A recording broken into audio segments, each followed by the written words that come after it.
All right, so today's video is going to be on volume. Volume is something I made a video on last week. It's also one of the things that led me to have the most confusing entry to the fitness industry and bodybuilding in general in my first few years of lifting. There's very little good information out there on training volume, so what I want to do today is just take my entire experience of lifting, some of the misconceptions that I see very commonly in the community, and misconceptions that I held myself.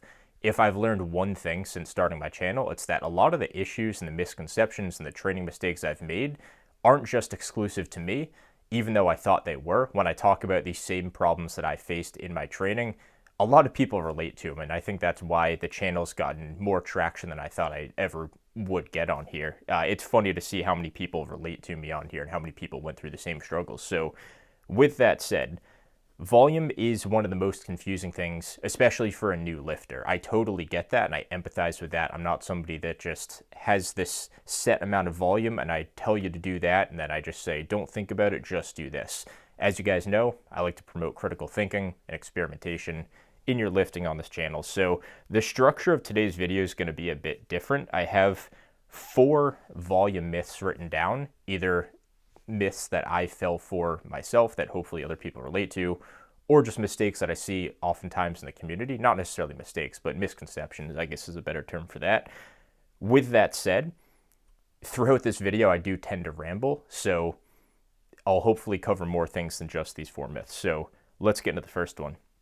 The first myth, and this is a simple one, volume is the main driver of muscle growth. So when it comes to training volume, the reality is volume becomes the main variable to manipulate once exercise selection, technique, and proximity to failure, aka your stimulus, are maximized for you and your goals. So based on that statement, volume can't be the main driver of growth because it has to have prerequisites already in place. So how can something be a main driver when there's other things that already have to be checked off? So if anything, if you want to look at this as literally as possible, you could say volume is maybe the 4th main driver of growth.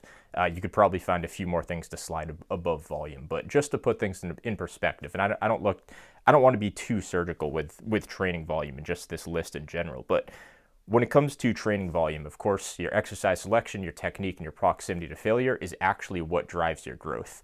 The volume is just the dosage. So if you're to draw a parallel conclusion to something like caffeine, any amount of caffeine you take is caffeine, as long as it's caffeine. It's the same thing with training. Any amount of training you do that's proper, that is training, like caffeine is caffeine, obviously. It is going to be stimulative training. You just have to find the right dose that works for you. And more isn't always better, as I think a lot of people have found out with caffeine. Of course, too little is just not enough. It's still caffeine, but it's not going to be enough of a substance for you to actually recognize any benefit in that session. When you have too much caffeine, of course, there's going to be other issues that come into play, especially in the long term too, when it comes to your sensitivity to caffeine. Training's probably a little bit different, but I think you can draw a parallel conclusion, seeing that kind of dose relationship. Same thing with training volume. Training volume being a variable to manipulate, the way that I see this is you're not trying to use volume to actively manipulate to try and like sneak your body into gains. When I say manipulate, I don't mean it in that sense. But what I mean is once everything else is in check, the things that are more important than volume, in my opinion, now volume actually becomes a variable you can experiment with. So once everything else is good, now you can adjust your volume however you want. You can increase it, you can decrease it, you can slowly build it up over time and see what works, what gets you to that point where it's too much. But to say volume is the main driver of growth doesn't really make sense in a whole ton of ways, because there's a lot of lifts out there, and I'll touch on this in one of my future points, that you can get a lot out of just 1 or 2 sets, and there's a lot of lifts that are maybe better off doing 3 or 4 sets on. And of course, the stimulus could be better with a lift that you just need to do 1 or 2 sets of. You know, it comes a lot down to the exercise selection, your proximity to failure, and of course, your technique. And resistance profiles too, which I'll touch on soon. So the next myth, and this is one that I fell for in particular because I don't think I had anybody to teach me these things, volume must be progressively overloaded in order to grow. The reality with this is increasing volume isn't directly progressive overload for hypertrophy. Increasing volume is only increasing your workload, and a higher workload doesn't necessarily mean more growth.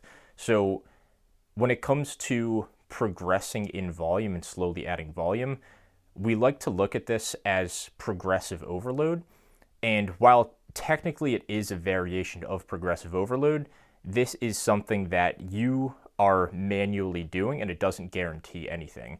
Your performance isn't an indicator of you creating progressive overload. This is you artificially or manually placing progressive overload in your program, which doesn't necessarily mean that you're actually getting better in the gym in your day-to-day performance.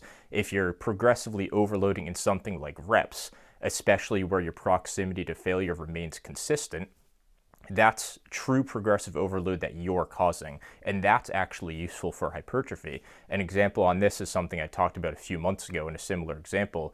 Let's say I'm doing Smith machine bench press with 300 pounds for 2 sets of 5. Let's just say on week 1 I get 5 reps with 300, 0 RIR. So these are both sets, not 2 failure, but I couldn't do a 6th rep. If I was able to get a 6th rep the following session, that's progressive overload that I personally caused from building muscle. So if I was somebody that could only get 5, I can't just say, oh, well, I'm going to incorporate rep progressive overload and I'm just going to do 6 next week. Because if I didn't make progress and I didn't actively get more stimulus and build muscle in the time between the sessions, I couldn't just do 6. 6 was impossible for me this week, and next week if I get it, then that's progressive overload that I caused, and that's something that's useful to assess in your training. When it comes to volume, if I do 300 pounds for 5 reps on week 1, and let's say, oh, I'm going to progressive overload, I'm going to do 2 sets of 5 at 300. While that still could be an improvement in performance, because maybe I would have only got 5 and then 4 if I did 2 sets this week, you'll never know because you didn't do it.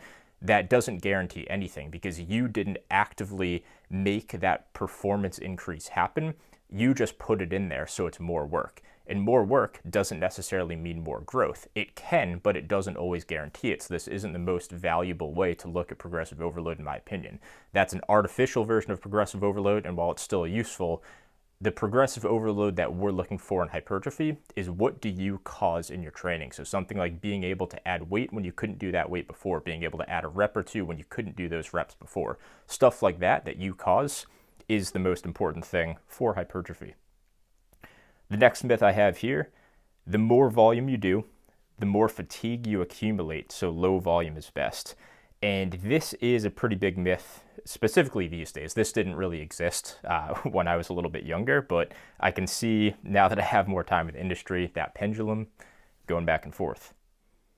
The reality here is that fatigue is only an issue when you have to worry about recovery. If you're unable to get in high quality work for the remainder of your current session, or you're unable to perform next session, that's the only time it's truly an issue. And this is rarely the case. With this, my biggest point here, as you can tell by the way I worded this, is don't be soft, don't be a loser, don't fearmonger yourself, and don't let people fearmonger you about fatigue. It really is a non-issue unless you are truly training in the extreme side of intensity or volume. At that point, your body's going to give you those signals that you are doing too much and you're overtraining. But this is pretty rare, especially with how hard I've pushed my training over the years. I can really see how hard you can go and how much you can do before it really becomes an issue. To get a little bit more specific on the 2 other instances I talked about, one is intra-session. So when you're in your training session, if I was just to spam like low bar squats and do 5 sets of low bar squats, that would probably be an issue because I wouldn't be able to do whatever my next movements are for the quads or for the hips because I'm just building up too much fatigue to where my work after that in that session, I'm just tired. I'm just fatigued. Locally in those muscles and systemically, I'd be gassed, especially me. I, for some reason, don't have that good endurance. So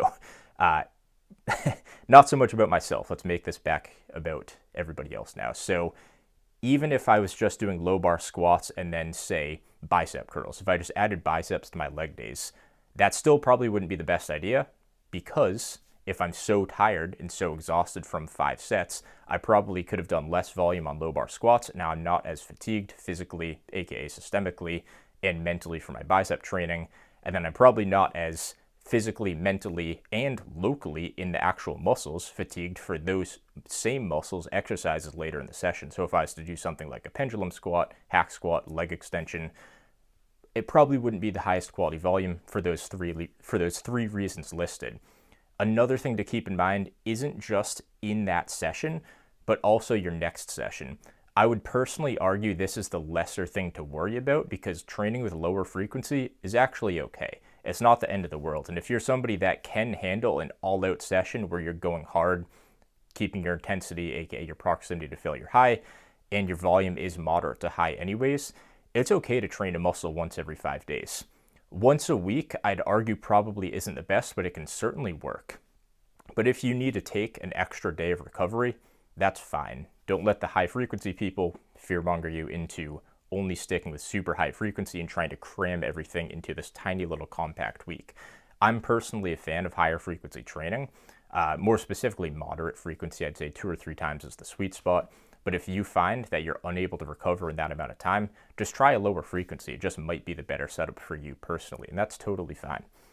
The last point that I have here, actually, one more point on this topic. So something that I see a lot these days is that most people that are making these crazy claims about low volume being this like magical pill that solved all their issues with their training were just doing typical bro influencer sandbag all your sets workouts. They were just sandbagging their sets. So basically these people were doing 3, 4, 5 sets per exercise, a bunch of lifts per day.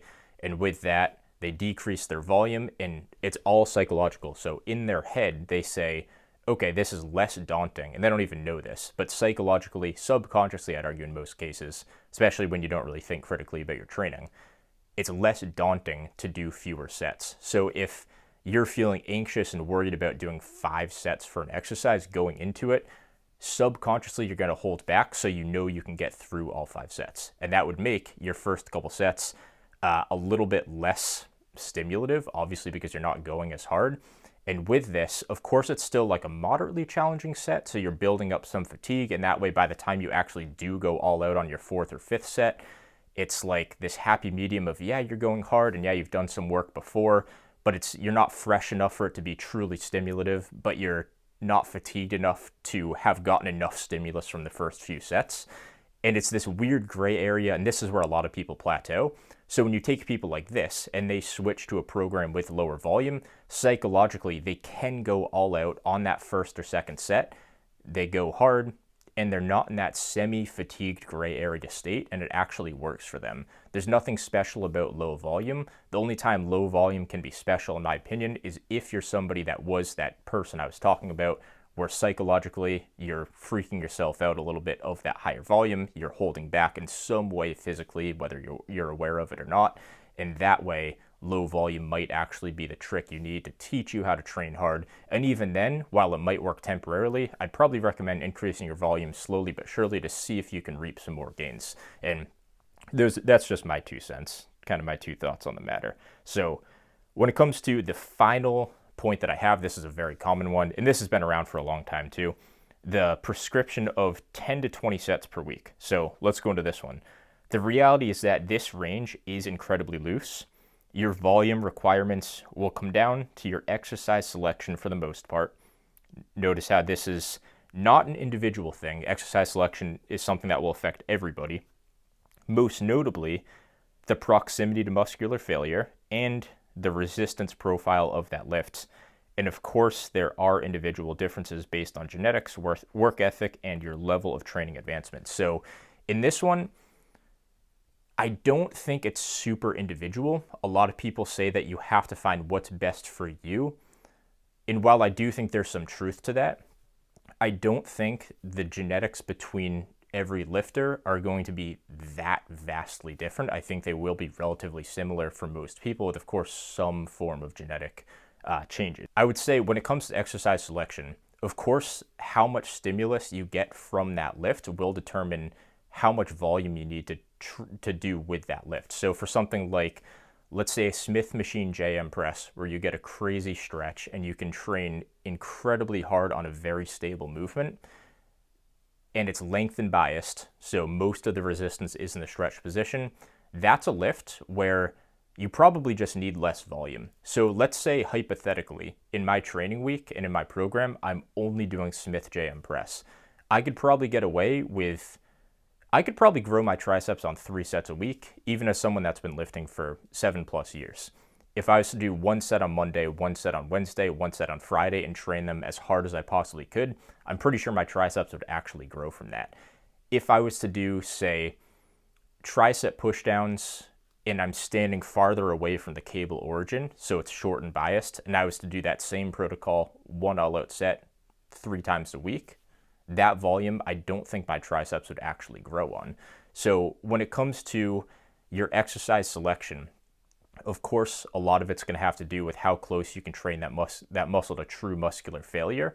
And this is going to have some relationship with the resistance profile. So if something is incredibly short and biased, like that tricep pushdown where you're farther away from the cable origin, I don't think you're going to get everything activated as hard as you possibly could, even if you do train that lift to failure, because it's not necessarily a full range of motion. Let's say the Smith JM press, that's a bigger range of motion. The tension's placed in the stretched position. So I would say with that lift, you can just get more stimulus and obviously more fatigue out of your sets. So if I was to do that short and biased tricep pushdown, now we're talking maybe 3, 4, even up to like 5 sets per session on that lift. So with the Smith JM press, personally, I believe that I could grow off of 3 sets. To match that growth, I would probably need to do 3, 4, 5 sets of those pushdowns 3 times a week. And when you look at that, let's say 3 times a week, and I do the lowest end of my assumption based on how I know myself, now that's 9 sets a week instead of 3. That's triple the volume. Let's say I needed 4 or 5 sets per session. That's 12 or 15 sets a week. That's literally 3, 4, or 5 times the volume amount that I would need for the Smith JM press. So just based on the resistance profile and how close you get to failure will not just change your volume requirements by 10 or 20%. We're talking like multiples, true multiples, like 2, 3, 4, 5 times the volume amount. So when you get a recommendation like 10 to 20 sets a week, this doesn't take into account the exercises that you're actually doing and your proximity to failure that you decide to do, that you require, or you just decide for whatever reason you have, or the proximity to failure that lift actually takes you to. Because some lifts, and some muscle groups in particular, you just can't get as close to failure as you can on others. So something like the pecs, for example, if you were to do a Smith machine bench, you can get so close to muscular failure because it's an incredibly stable movement. The chest is just a strong, powerful muscle. It's right in front of your eyes, so you just have a better connection with it. It's an easy movement to learn. And let's say you're doing something like a bent over rear delt fly, where just based on your rear delts alone and the complexity of how your rear delts work in relation to the muscles around them, you're probably not going to be able to get that much stimulus from just 1 set, even if you do go all out and train them as hard as you possibly can.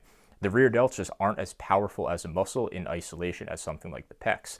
So that's my main critique with this 10 to 20 sets. It all comes down to your exercise selection and then the resistance profiles. If it's a lengthened biased and or you get a crazy stretch, you probably require a lot less volume, I'd say in the majority of cases. If something's short and biased, and this is just me speaking from my own experience, you are going to require more volume. There's just some muscles, like I said, rear delts, calves, forearms. These muscles, you just can't execute with that much force. The force output just isn't that extreme. If you think about even like a calf raise, for example, you can't tell me that your ability to push your foot down is as forceful as something that you can hold on to tight with your hands and press as hard as you can. So, we don't really have any other options for calf training, so the only option there to make up that intensity would just be through volume and, of course, maybe some intensity techniques and, of course, practice too.